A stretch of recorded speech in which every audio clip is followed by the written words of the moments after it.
오늘 여러분께 들려드릴 이야기는 우리 사회에서 실제로 일어난 일입니다. 91세 할머니가 71세 남성과 결혼을 하셨는데 그 결혼이 단 3일만 지속되었다는 내용입니다. 이 이야기를 들려드리기에 앞서 먼저 여러분께 양해의 말씀을 드리고 싶습니다. 오늘 다룰 내용은 한 개인의 사생활에 관한 것이지만 이미 법정에서 공개된 사실들이며 우리 사회 전체가 함께 고민해봐야 할 중요한 문제들을 담고 있습니다. 60년, 70년을 살아오시면서 인생의 온갖 풍파를 겪어보신 여러분께서는 사람 사는 일이 얼마나 복잡하고 어려운지 잘 아실 것입니다. 때로는 생계를 위해, 때로는 가족을 위해 어려운 선택을 해야 하는 상황들을 마주하기도 하셨을 것입니다. 오늘 이야기의 주인공들도 마찬가지였습니다. 91세의 고령에도 경제적 걱정을 안고 살아가야 했던 할머니, 산업재해로 두 다리를 잃고 고통받던 남성, 그리고 그 사이에서 복잡한 계산을 했던 가족들. 이들 모두가 우리 사회 어딘가에 존재하는 평범한 사람들이었습니다. 이 사건을 통해 우리는 고령화 사회의 현실과 가족관계의 변화, 그리고 사회제도의 허점에 대해 생각해 볼 수 있을 것입니다. 또한 산업재해보상보험이라는 중요한 사회보장제도에 대해서도 함께 알아보겠습니다. 특히 여러분들 중에서도 산업재해를 경험하셨거나 현재 산재보험 혜택을 받고 계신 분들 또는 그런 가족이 있으신 분들에게는 더욱 중요한 내용이 될 것입니다. 산재보험의 혜택과 함께 주의해야 할 점들, 그리고 올바른 이용 방법에 대해서도 상세히 설명드리겠습니다. 또한 이 사건은 단순히 한 개인의 선택에 관한 이야기가 아닙니다. 우리 모두가 맞닥뜨릴 수 있는 노후 문제, 가족 간의 갈등, 그리고 법과 도덕 사이의 딜레마를 다루고 있습니다. 요즘 들어 가족 관계가 예전과 많이 달라졌다는 말씀들을 많이 하십니다. 자녀들이 부모를 모시는 것을 당연하게 여기던 시대에서 이제는 개인의 삶을 중시하는 시대로 변했습니다. 이런 변화가 나쁘다는 것은 아니지만 때로는 가족 간의 경제적 이해관계가 복잡하게 얽히는 상황이 생기기도 합니다. 오늘 이야기를 들으시면서 여러분께서도 한번 생각해 보시기 바랍니다. 만약 비슷한 상황에 처하게 된다면 어떤 선택을 하실 것인지, 그리고 이런 일들이 일어나지 않으려면 우리 사회가 어떻게 변해야 할지 말입니다. 그럼 지금부터 차근차근 이야기를 풀어보겠습니다. 이야기는 2007년으로 거슬러 올라갑니다. 당시 어씨라는 분이 건설 현장에서 심각한 사고를 당하셨습니다. 작업 중 발생한 사고로 인해 두 다리를 잃는 큰 상해를 입으셨던 것입니다. 어씨는 그때까지 성실하게 일해온 평범한 근로자셨습니다. 매일 아침 일찍 현장으로 나가시고 땀 흘리며 일하시고 저녁이면 피곤한 몸을 이끌고 집으로 돌아오시는 그런 성실한 삶을 사셨습니다.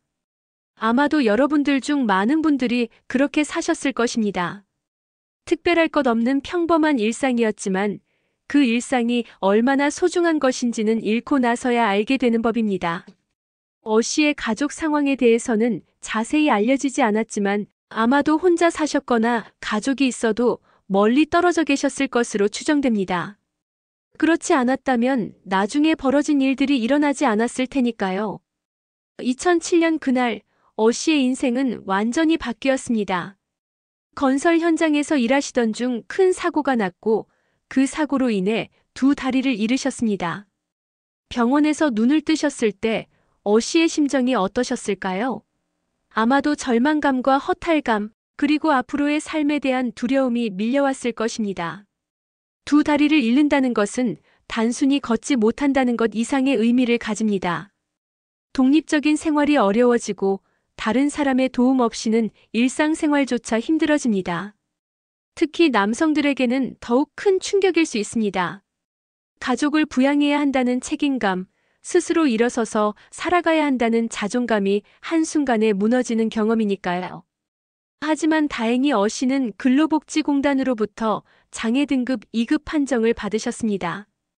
여기서 잠시 산업재해보상보험에 대해 자세히 설명드리겠습니다. 산업재해보상보험, 줄여서 산재보험은 우리나라 4대 보험 중 하나입니다.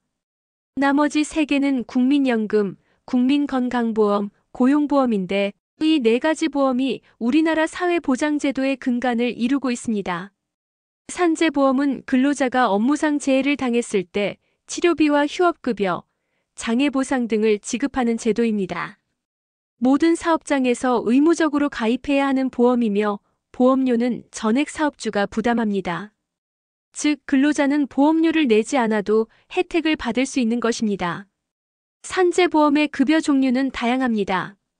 요양급여는 치료비를 지원하는 것이고 휴업급여는 치료로 인해 일을 할 수 없을 때 임금의 일정 비율을 지급하는 것입니다. 장애급여는 치료가 끝난 후에도 신체에 장애가 남았을 때 지급되는 급여입니다. 장애급여는 다시 장애보상연금과 장애보상일시금으로 나뉩니다. 장애 등급 1급부터 7급까지는 연금으로, 8급부터 14급까지는 일시금으로 지급됩니다. 어씨가 받으신 2급 장애보상연금은 가장 높은 수준의 보상 중 하나입니다. 장애 등급 2급은 구체적으로 어떤 경우에 해당할까요? 두 팔을 손목 관절 이상에서 잃은 경우, 두 다리를 발목 관절 이상에서 잃은 경우, 한 팔과 한 다리를 잃은 경우 등이 해당됩니다. 어씨의 경우 두 다리를 잃으셨으니 2급에 해당하는 것입니다. 2급 장애보상연금의 지급률은 평균 임금의 88%입니다. 즉, 어씨가 사고 전에 받으시던 임금의 88%에 해당하는 금액을 매월 받으실 수 있게 된 것입니다. 건설 근로자의 평균 임금을 고려하면 월 200만 원에서 300만 원 정도의 상당한 금액이었을 것으로 추정됩니다. 하지만 여기서 더 중요한 것은 이 연금이 어씨가 살아계시는 동안만 지급되는 것이 아니라는 점입니다. 만약 어씨께서 돌아가시면 배우자나 자녀, 부모, 손자녀 등 유족에게 유족급여가 지급됩니다. 이것이 바로 오늘 이야기의 핵심입니다. 유족급여도 유족연금과 유족보상일시금으로 나뉩니다. 유족연금은 매월 일정 금액을 계속 받는 것이고 유족보상일시금은 한 번에 목돈을 받는 것입니다. 유족이 연금과 일시금 중 하나를 선택할 수 있습니다. 유족연금의 경우 연금 수급권자였던 근로자가 받던 연금액의 60%를 지급합니다. 어씨의 경우로 따지면 월 120만 원에서 180만 원 정도를 유족이 받을 수 있다는 의미입니다. 유족보상일시금의 경우는 더 복잡합니다. 연금 수급권자의 나이, 유족의 수, 장애 등급 등을 고려해서 산정되는데 상당한 거액이 될 수 있습니다. 어씨의 나이와 장애 등급을 고려하면 1억 원 이상의 금액이 될 수 있었습니다. 어씨는 사고 후 9년 동안 이 연금을 받으며 생활하셨습니다. 물론 두 다리를 잃으신 상태에서의 생활이 쉽지는 않으셨겠지만 적어도 경제적으로는 어느 정도 보장을 받으실 수 있었습니다. 그 9년 동안 어씨는 어떻게 사셨을까요? 처음에는 재활치료를 받으셨을 것입니다. 휠체어 사용법을 익히고 일상생활에 적응하는 훈련을 받으셨을 것입니다. 신체적 재활뿐만 아니라 정신적 재활도 필요했을 것입니다. 갑작스럽게 장애인이 된 충격을 극복하고 새로운 삶을 받아들이는 과정이 쉽지 않았을 테니까요. 다행히 우리나라에는 장애인을 위한 다양한 지원 제도가 있습니다. 장애인 등록을 하면 각종 할인 혜택을 받을 수 있고 재활보조기구 지원, 장애인 활동 지원 서비스, 이동 지원 서비스 등을 이용할 수 있습니다. 어씨도 이런 서비스들을 이용하면서 나름대로 새로운 삶을 꾸려나가셨을 것입니다. 하지만 시간이 지나면서 다른 문제들이 생겼을 것입니다. 나이가 들면서 건강이 악화되고 혼자 생활하기가 점점 어려워졌을 것입니다. 가족이나 친척의 도움이 필요한 상황이 되었을 텐데 주변에 도움을 줄 사람이 충분하지 않았던 것 같습니다. 그런데 2016년 어씨의 건강이 급격히 악화되기 시작했습니다. 71세라는 나이와 9년간의 장애인 생활이 몸과 마음에 많은 부담을 주었을 것입니다. 산재 후유증도 있었을 것이고 나이가 들면서 생기는 다른 질병들도 있었을 것입니다. 어씨의 건강이 나빠지면서 누군가의 도움이 절실히 필요한 상황이 되었습니다. 이때 어씨를 돌보게 된 사람이 바로 이모 씨의 사위였습니다. 이 사위분이 어떤 경위로 어씨를 알게 되었고 왜 어씨를 돌보게 되었는지에 대해서는 정확한 기록이 남아있지 않습니다. 아마도 지역 사회 내에서의 인연이었거나 아니면 우연한 기회에 씨의 어려운 상황을 알게 되어 도움을 주기 시작했을 것입니다. 처음에는 아마도 단순한 선이었을 것입니다. 혼자 사시며 어려움을 겪고 계신 씨를 보고 측은한 마음이 들어 도움을 주기 시작했을 것입니다. 우리 사회에는 이런 따뜻한 마음을 가진 분들이 많이 계십니다. 가족도 아닌 남을 위해 기꺼이 시간과 노력을 투자하는 분들 말입니다. 이 사위분은 씨를 정성껏 돌보며 산재보험급여 관리까지 맡아서 해주셨습니다. 매월 나오는 연금을 관리해주고 병원 진료도 도와주고 생활에 필요한 여러 가지 일들을 처리해 주셨을 것입니다. 씨 입장에서는 정말 고마운 일이었을 것입니다. 가족도 없이 혼자 사시던 분이 이렇게 도움을 받을 수 있게 되었으니까요. 아마도 씨는 이 사위분을 가족처럼 여기셨을 것입니다. 하지만 시간이 지나면서 상황이 복잡해졌습니다. 씨의 건강이 점점 나빠지면서 돌아가실 가능성이 높아졌고 이 사위분은 씨가 돌아가시면 그동안 받아오신 상당한 금액의 연금이 끊어진다는 사실을 알게 되었습니다. 산재보험법에 따르면 연금 수급권자가 사망하면 그 배우자나 자녀 등에게 유족급여가 지급됩니다. 하지만 씨에게는 법적인 배우자나 자녀가 없었던 것 같습니다. 그렇다면 씨가 돌아가시면 연금은 그대로 끊어지게 됩니다. 이때 이 사위분의 머리에 한 가지 아이디어가 떠올랐을 것입니다. 만약 씨에게 법적인 배우자가 있다면 어떨까? 그 배우자가 유족급여를 받을 수 있지 않을까? 그리고 2016년 어느 날 이 사위가 장모인 이모 씨에게 뜻밖의 제안을 합니다. 어머니, 씨와 혼인신고를 하시면 어떨까요? 91세 할머니에게 71세 남성과의 결혼을 제안한 것입니다. 참으로 놀라운 제안이었습니다.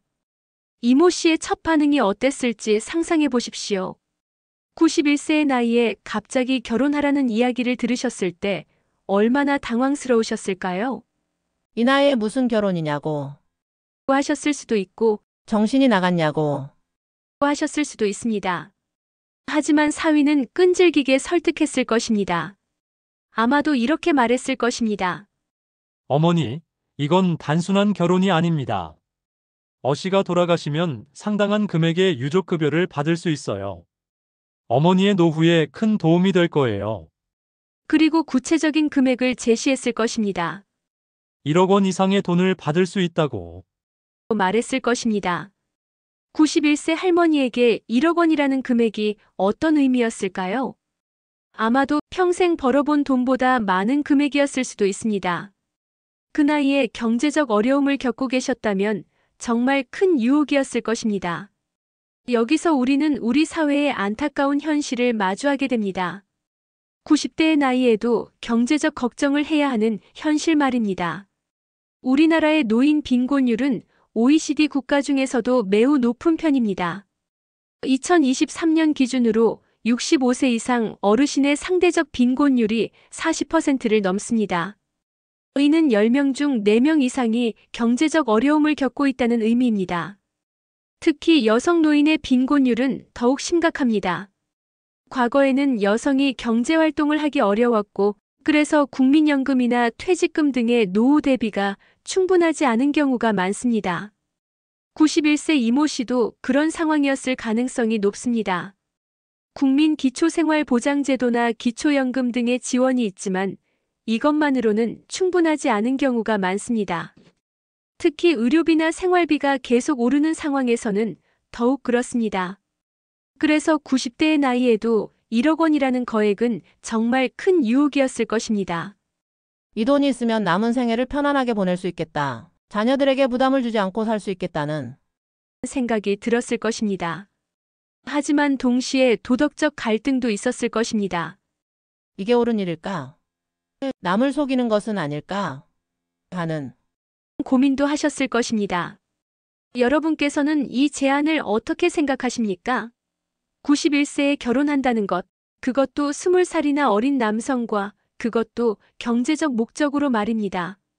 물론 요즘에는 황혼 로맨스라는 것도 있고 나이가 드셔서도 새로운 인연을 만나시는 분들이 계십니다. 실제로 60대, 70대에 재혼하시는 분들이 많아지고 있고 80대에 결혼하시는 분들도 계십니다. 통계청 자료에 따르면 60세 이상 연령층의 혼인 건수가 계속 증가하고 있습니다. 2022년 기준으로 신랑이 60세 이상인 혼인이 전체의 4.2%를 차지했습니다. 이는 2012년의 2.8%보다 크게 증가한 수치입니다. 황혼기 결혼의 이유도 다양합니다. 사별이나 이혼 후 새로운 인연을 찾는 경우, 외로움을 달래기 위한 경우, 노후를 함께 보낼 동반자가 필요한 경우 등이 있습니다. 경제적 이유도 있습니다. 혼자 사는 것보다 둘이 사는 것이 경제적으로 유리한 경우가 많기 때문입니다. 하지만 이 경우는 조금 달랐습니다. 91세 이모 씨와 71세 어씨 사이에 어떤 로맨틱한 관계가 있었다는 증거는 없었습니다. 오히려 두 분 사이에는 별다른 교류가 없었다고 합니다. 그렇다면 이것은 사랑에 의한 결혼이 아니라 다른 목적을 위한 결혼이었다고 봐야 할 것입니다. 사위의 끈질긴 설득 끝에 이모 씨는 마침내 결심을 하셨습니다. 아마도 오랜 고민 끝에 내린 결정이었을 것입니다. 2016년 91세 이모 씨는 사위의 권유로 71세 어씨와 혼인신고를 하셨습니다. 혼인신고를 하러 구청에 가시는 이모 씨의 마음이 어떠셨을까요?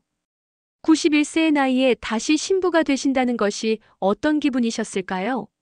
아마도 복잡한 심정이셨을 것입니다. 구청 직원들도 놀랐을 것입니다. 91세 신부와 71세 신랑이라니 아마도 처음 보는 일이었을 것입니다. 하지만 법적으로는 아무 문제가 없습니다. 성인이면 누구나 자유롭게 결혼할 권리가 있으니까요. 혼인신고서에 서명하시는 이모 씨의 손이 떨리셨을지도 모릅니다. 정말 이게 맞는 일일까? 하는 생각이 드셨을 수도 있습니다. 하지만 이미 결정하신 일이었고 사위도 옆에서 격려해주고 있었을 것입니다. 어씨는 이 결혼에 대해 어떻게 생각하셨을까요? 갑자기 91세 할머니와 결혼하게 되었다는 것이 어떤 기분이셨을까요? 아마도 어씨 자신도 이 결혼의 진짜 목적을 알고 계셨을 것입니다. 자신의 건강이 악화되고 있다는 것도 알고 계셨을 것이고 자신이 사망하면 이모 씨가 유족급여를 받게 된다는 것도 알고 계셨을 것입니다. 어쩌면 어씨 입장에서는 나쁘지 않은 일이었을 수도 있습니다. 자신을 돌봐준 고마운 사람의 가족이 자신의 죽음 후에 경제적 도움을 받을 수 있다면 그것도 의미 있는 일이라고 생각하셨을 수도 있습니다. 하지만 법적으로는 문제가 될 수 있는 일이었습니다. 순수한 목적의 결혼이 아니라 다른 목적을 위한 결혼이었기 때문입니다. 혼인신고가 완료된 후 이모 씨와 어씨는 법적으로 부부가 되셨습니다. 하지만 실제로는 어떤 부부다운 생활을 하셨을까요? 아마도 따로 사셨을 것입니다. 91세와 71세, 그것도 갑자기 만나서 결혼한 부부가 함께 살기는 어려웠을 것입니다. 이모 씨는 이모 씨대로 살고 어씨는 어씨대로 사시면서 그냥 서류상으로만 부부인 상태였을 것입니다. 그런데 혼인신고를 한 지 정확히 3일 후 어씨께서 돌아가셨습니다. 3일입니다. 신혼여행도 다녀오지 못할 짧은 시간이었습니다. 결혼 축하 인사를 받을 시간도 없었고 새로운 부부로서의 생활을 시작해볼 시간도 없었습니다. 어씨의 죽음은 예상된 일이었을까요? 아니면 갑작스러운 일이었을까요? 상황을 종합해보면 어느 정도 예상된 일이었던 것 같습니다. 어씨의 건강이 계속 악화되고 있었고 그래서 급하게 혼인신고를 한 것이니까요. 만약 어씨가 건강하셨다면 굳이 서둘러서 혼인신고를 할 필요가 없었을 것입니다. 하지만 3일이라는 시간은 정말 짧았습니다. 너무 절묘한 타이밍이었습니다. 마치 어씨의 죽음을 미리 알고 있었던 것처럼 말입니다. 물론 이것은 단순한 우연의 일치일 수도 있습니다. 중병에 걸린 사람의 죽음을 정확히 예측하기는 어려우니까요. 하지만 나중에 법정에서는 이 점이 중요한 쟁점 중 하나가 되었습니다. 어씨가 돌아가신 후 장례는 어떻게 치러졌을까요? 법적으로는 이모 씨가 배우자였으니 이모 씨가 상주가 되어야 했을 것입니다. 하지만 91세의 나이에 장례를 주관하기는 어려웠을 것이고 아마도 사위가 대신 처리했을 것입니다. 장례식장에 조문객들이 왔을 때 어떤 반응이었을까요? 3일 전에 결혼한 신부라는 말을 듣고 모든 사람들이 놀랐을 것입니다.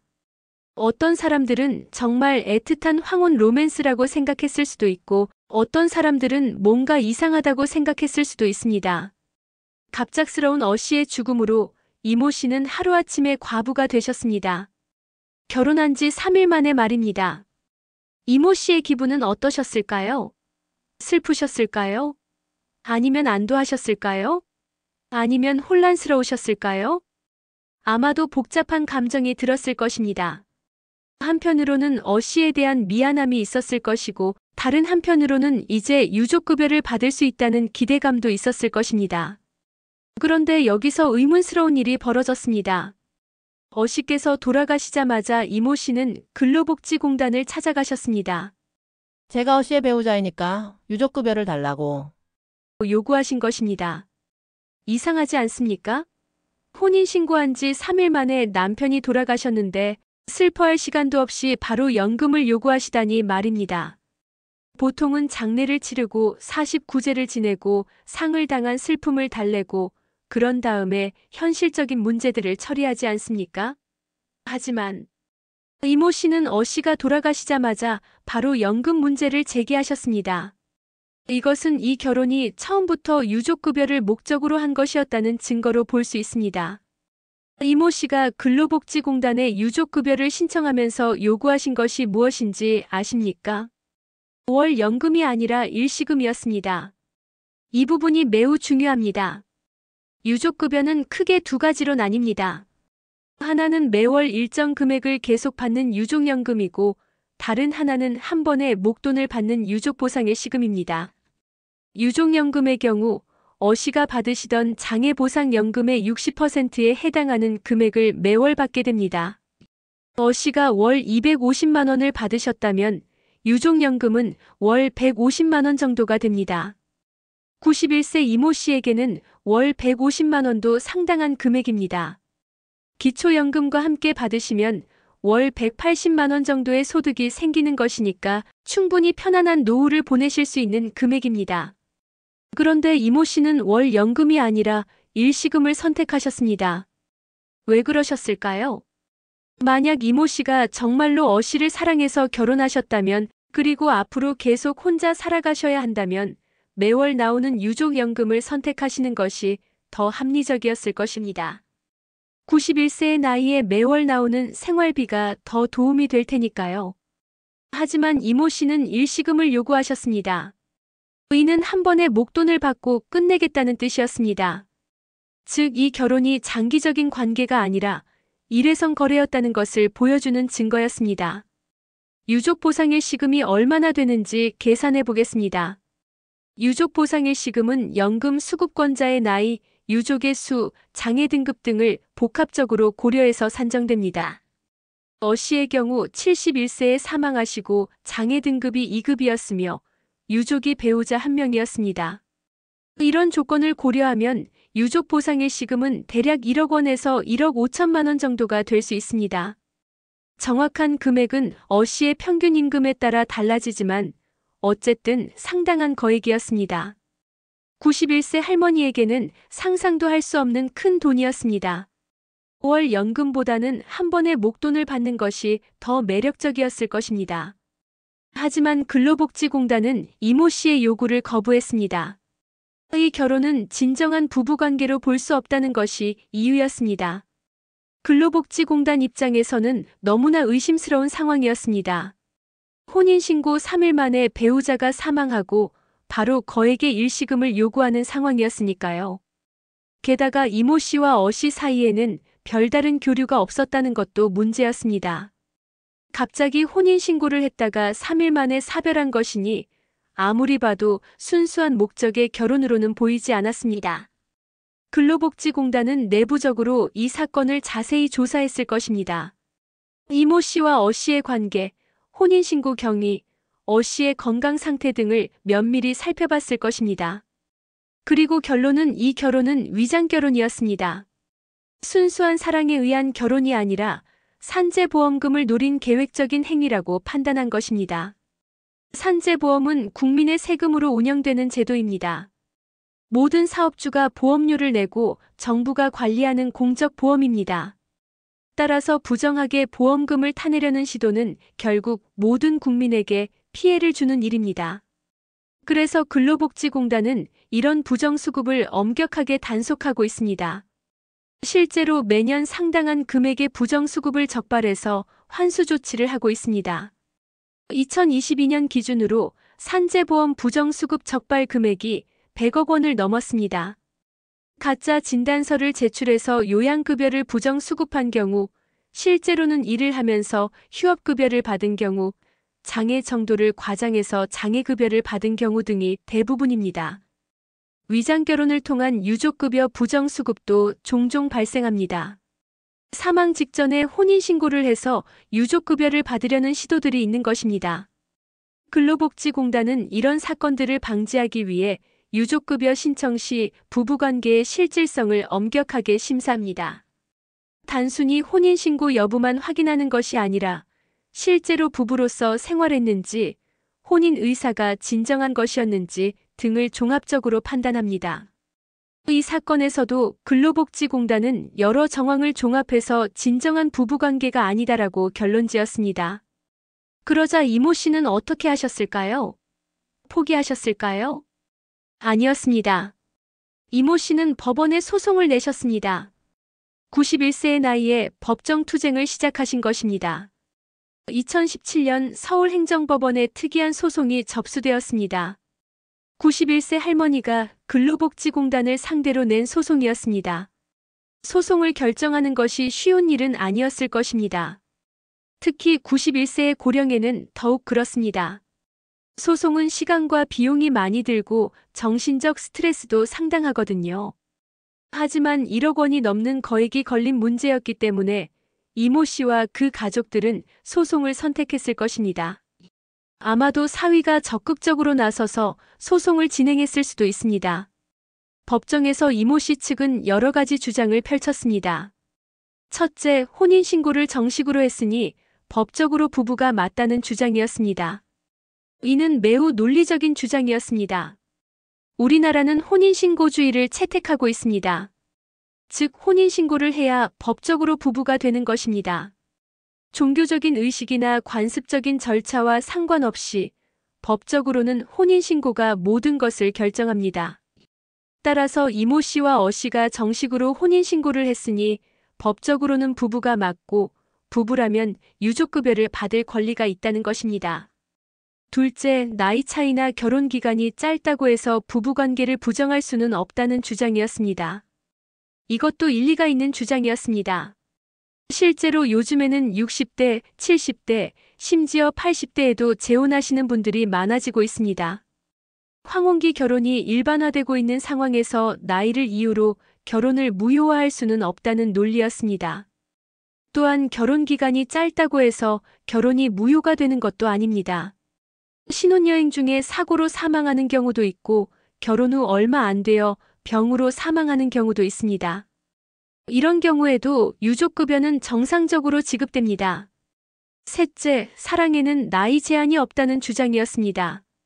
91세와 71세의 결혼이라고 해서 사랑이 아닐 이유는 없다는 것입니다. 나이가 들어도 외로움을 느낄 수 있고 동반자가 필요할 수 있고 새로운 사랑을 시작할 수도 있다는 논리였습니다. 이모 씨 측의 주장들은 나름대로 설득력이 있었습니다. 법리적으로도 문제가 없어 보였습니다. 하지만 근로복지공단 측은 강력하게 반박했습니다. 이 결혼은 순수한 목적의 결혼이 아니라 보험금을 노린 위장결혼이다. 근로복지공단이 제시한 증거들을 자세히 살펴보겠습니다. 첫째, 나이 차이가 20살이나 났다는 점입니다. 91세와 71세의 결혼은 확실히 특이한 경우입니다. 물론 나이 차이가 있다고 해서 결혼할 수 없는 것은 아니지만 20살 차이는 상당히 큰 차이입니다. 특히 90대라는 고령에서는 더욱 그렇습니다. 통계청 자료를 보면 전체 혼인 중에서 남녀 간 나이 차이가 20살 이상인 경우는 1% 미만입니다. 그만큼 드문 일이라는 뜻입니다. 둘째, 두 분 사이에 특별한 교류가 없었다는 점입니다. 일반적으로 결혼을 하려면 만남과 교제 과정이 있습니다. 서로를 알아가고 감정을 확인하고 결혼을 결심하기까지의 과정이 필요합니다. 특히 고령에서의 재혼이라면 더욱 신중하게 결정할 텐데 이 경우에는 그런 과정이 없었습니다. 이모 씨와 어 씨가 언제부터 알고 지냈는지, 얼마나 자주 만났는지, 어떤 대화를 나눴는지에 대한 기록이 거의 없었습니다. 갑자기 혼인신고를 한 것으로 보였습니다.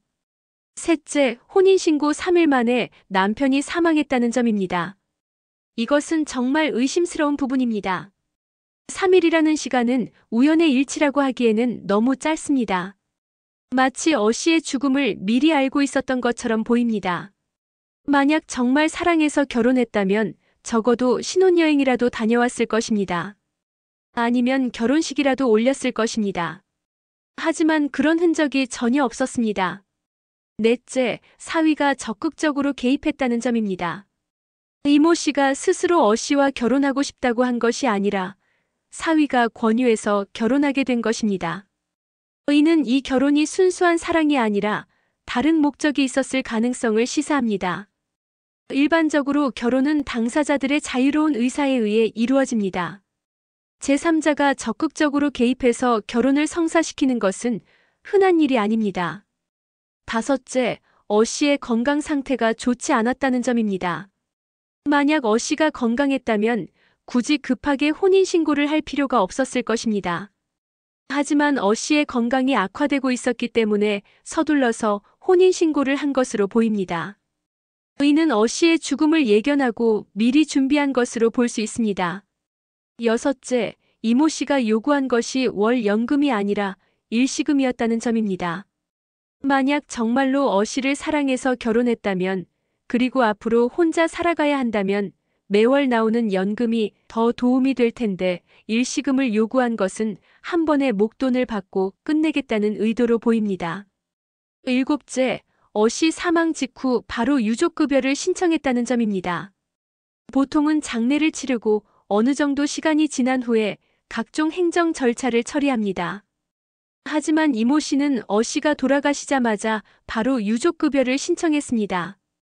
이는 이 결혼의 목적이 처음부터 유족급여를 받는 것이었다는 증거로 볼 수 있습니다. 이런 증거들을 종합해보면 정말 의심스럽지 않습니까? 근로복지공단 입장에서는 이 결혼이 순수한 사랑이 아니라 산재보험금을 노린 계획적인 행위로 보일 수밖에 없었을 것입니다. 이 사건을 통해 우리는 우리 사회의 여러 문제점들을 깊이 있게 살펴볼 수 있습니다. 첫째, 고령화 사회의 경제적 불안정성입니다.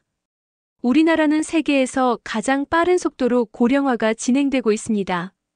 2025년에는 전체 인구의 20% 이상이 65세 이상이 될 것으로 예상됩니다.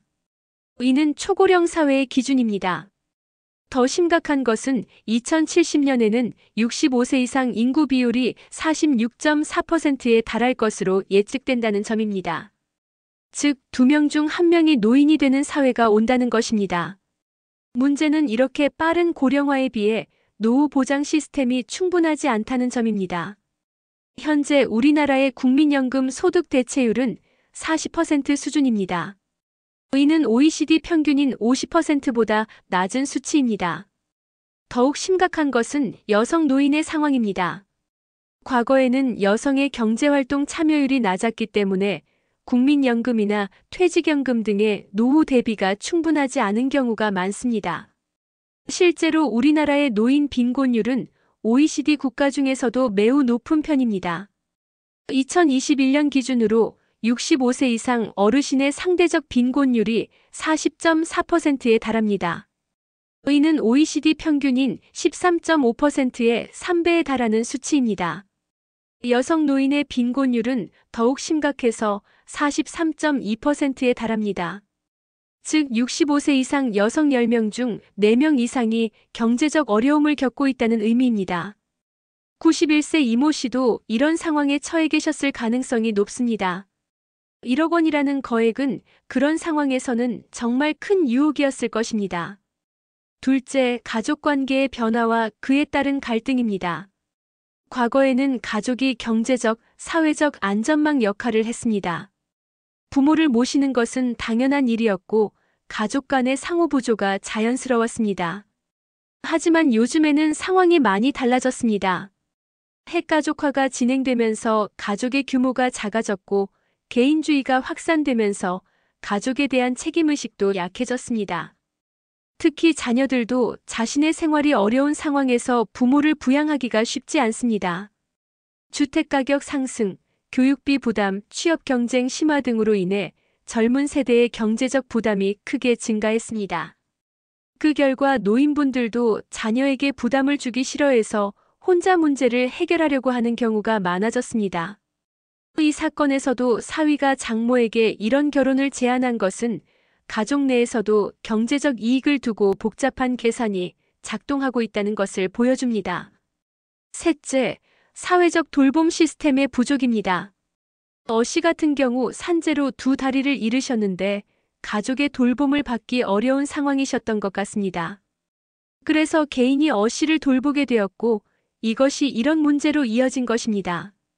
우리나라의 장기요양보험제도는 2008년에 도입되어 많은 발전을 이뤘지만 여전히 부족한 점들이 있습니다. 특히 중증 장애인이나 독거노인에 대한 돌봄 서비스가 충분하지 않습니다. 현재 장기요양보험 서비스를 받고 있는 어르신은 전체 65세 이상 인구의 8% 정도입니다. 이는 일본의 18%, 독일의 13%보다 낮은 수치입니다. 또한 서비스 이용 시간도 충분하지 않습니다. 하루 24시간 돌봄이 필요한 분들에게는 현재의 서비스로는 한계가 있습니다. 만약 우리 사회에 충분한 돌봄 시스템이 있었다면 어씨 같은 분들이 적절한 돌봄을 받을 수 있었을 것이고 이런 일이 일어나지 않았을 수도 있습니다. 넷째, 산재보험 제도의 허점입니다. 현행 산재보험법은 형식적인 혼인신고만으로도 유족급여 수급권을 인정하고 있습니다.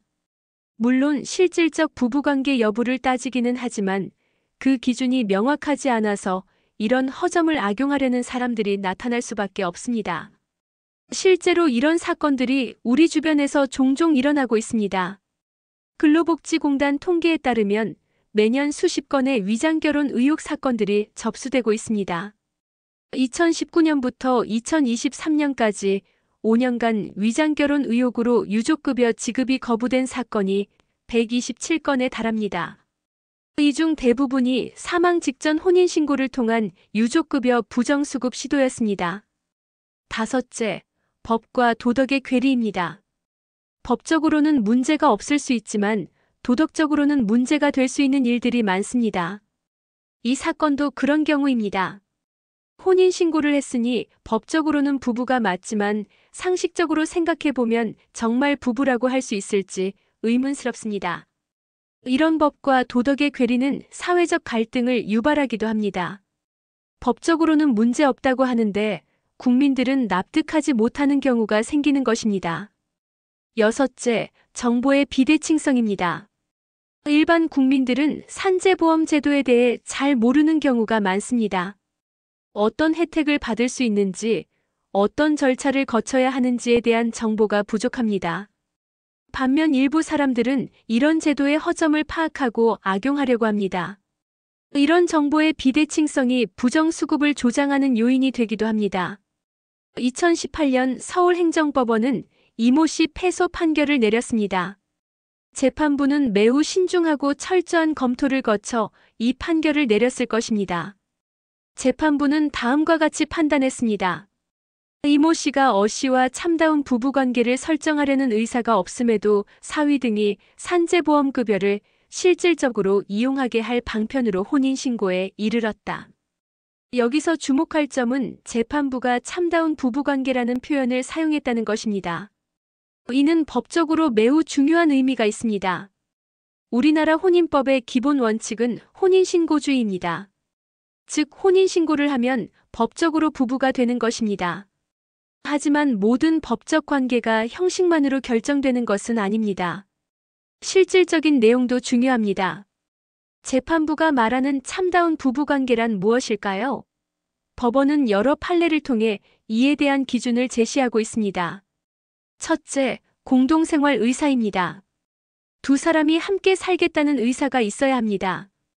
단순히 법적 절차만 밟는 것이 아니라 실제로 부부로서 생활하겠다는 의지가 있어야 하는 것입니다. 둘째, 애정과 신뢰관계입니다. 부부는 서로 사랑하고 신뢰하는 관계여야 합니다. 경제적 이익이나 다른 목적을 위한 관계가 아니라 진정한 애정에 바탕한 관계여야 하는 것입니다. 셋째, 지속적인 관계입니다. 부부관계는 일회성이 아니라 지속적인 관계입니다. 잠깐 동안만 부부로 지내고 끝낼 관계가 아니라 평생을 함께할 관계여야 하는 것입니다. 넷째, 사회적 승인입니다. 주변 사람들이 보기에도 부부다운 부부여야 합니다. 형식적으로만 부부가 아니라 실질적으로도 부부로 인정받을 수 있어야 하는 것입니다.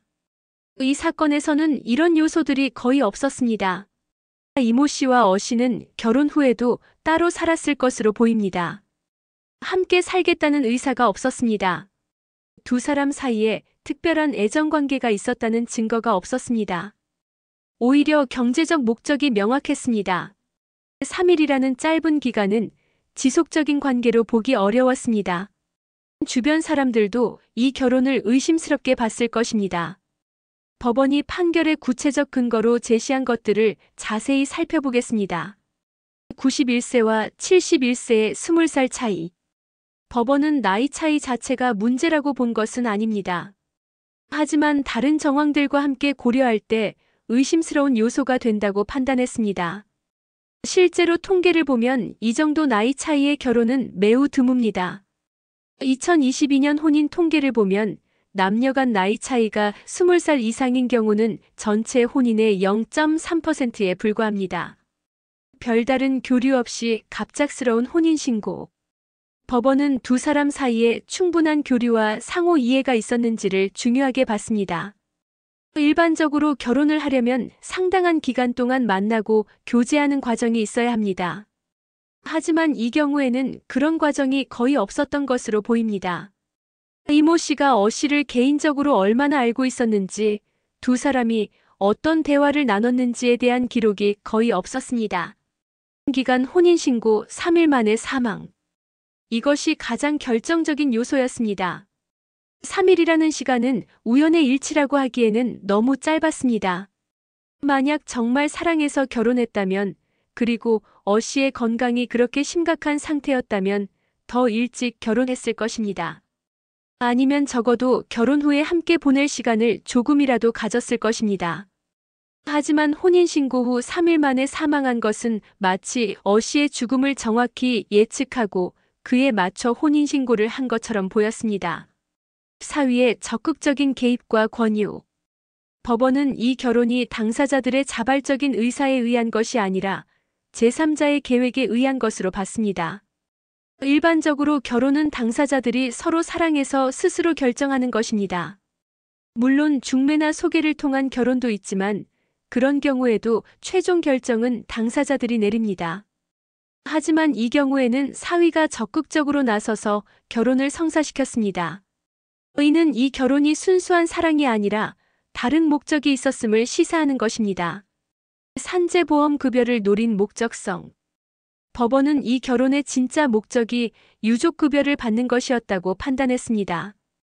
특히 이모 씨가 월 연금이 아닌 일시금을 요구한 것, 어 씨 사망 직후 바로 유족급여를 신청한 것 등이 이를 뒷받침하는 증거였습니다. 재판부는 이런 여러 정황들을 종합해서 이 결혼은 참다운 부부관계를 위한 것이 아니라 산재보험급여를 받기 위한 수단에 불과하다고 판단했습니다. 사실 이런 판례는 이번이 처음이 아닙니다. 우리나라 법원들은 예전부터 형식적인 혼인신고만으로는 부족하다는 입장을 일관되게 보여왔습니다. 대법원 2003년 판례에서는 혼인은 양 당사자가 정신적, 육체적 결합을 통하여 공동생활을 영위하려는 합의라고 정의했습니다. 2015년 대법원에서는 허위 혼인신고에 의한 유족급여 부정수급 사건에서 비슷한 판결을 내렸습니다. 이 사건에서도 사망 일주일 전에 혼인신고를 해서 유족급여를 받으려고 했지만 법원은 이를 인정하지 않았습니다. 2019년 대구지법에서는 사망 일주일 전 혼인신고 무효 판결을 내렸고 2020년 부산지법에서도 위장결혼 유족급여 청구 기각 판결을 내렸습니다. 이처럼 법원들은 일관되게 형식적 혼인신고만으로는 부족하다는 입장을 보이고 있습니다. 실질적인 부부관계가 있어야 한다는 것이 법원의 확고한 견해입니다. 이모 씨 측은 이 판결에 불복해서 항소했습니다. 하지만 2심에서도 1심 판결이 유지되었습니다. 항소심 재판부도 1심과 같은 판단을 내린 것입니다. 결국 이모 씨는 1억 원이 넘는 유족급여를 받지 못하게 되었습니다. 91세의 나이에 법정 투쟁을 벌였지만 결국 패소한 것입니다. 이 사건을 통해 우리가 얻을 수 있는 교훈들을 구체적으로 정리해 보겠습니다. 첫째, 산재보험의 중요성과 올바른 이해입니다. 산재보험은 정말 중요한 사회 안전망입니다. 근로자와 그 가족의 생활을 보장해주는 제도이기 때문에 올바르게 이해하고 활용해야 합니다. 산재보험의 혜택을 정확히 알아두십시오. 요양급여, 휴업급여, 장애급여, 유족급여 등 다양한 급여가 있고 각각의 지급 조건과 절차가 다릅니다. 특히 유족급여의 경우 유족연금과 유족보상일시금 중에서 선택할 수 있습니다. 어떤 것이 더 유리한지는 유족의 나이, 건강 상태, 경제 상황 등을 종합적으로 고려해서 결정해야 합니다. 하지만 무엇보다 중요한 것은 부정한 방법으로 혜택을 받으려고 해서는 안 된다는 점입니다. 산재보험은 국민의 세금으로 운영되는 제도이기 때문에 부정수급은 모든 국민에게 피해를 주는 일입니다. 둘째, 가족관계에서의 도덕적 책임입니다. 고령화 사회에서 가족 간의 경제적 문제는 더욱 복잡해지고 있습니다. 하지만 아무리 어려운 상황이라도 도덕적 원칙을 포기해서는 안 됩니다. 가족들 간의 솔직한 대화를 나누는 것이 중요합니다. 경제적 어려움이 있다면 함께 상의해서 정당한 방법으로 해결책을 찾아야 합니다. 정부나 지방자치단체에서 제공하는 다양한 복지 서비스를 활용하는 것도 좋은 방법입니다. 기초생활보장제도, 기초연금, 노인장기요양보험, 긴급복지지원제도 등 다양한 지원제도가 있습니다. 또한 사회복지관이나 노인복지관, 시니어클럽 등에서 제공하는 서비스도 활용할 수 있습니다. 이런 기관들에서는 상담 서비스부터 실질적인 도움까지 다양한 지원을 제공합니다. 셋째, 법과 도덕의 조화입니다.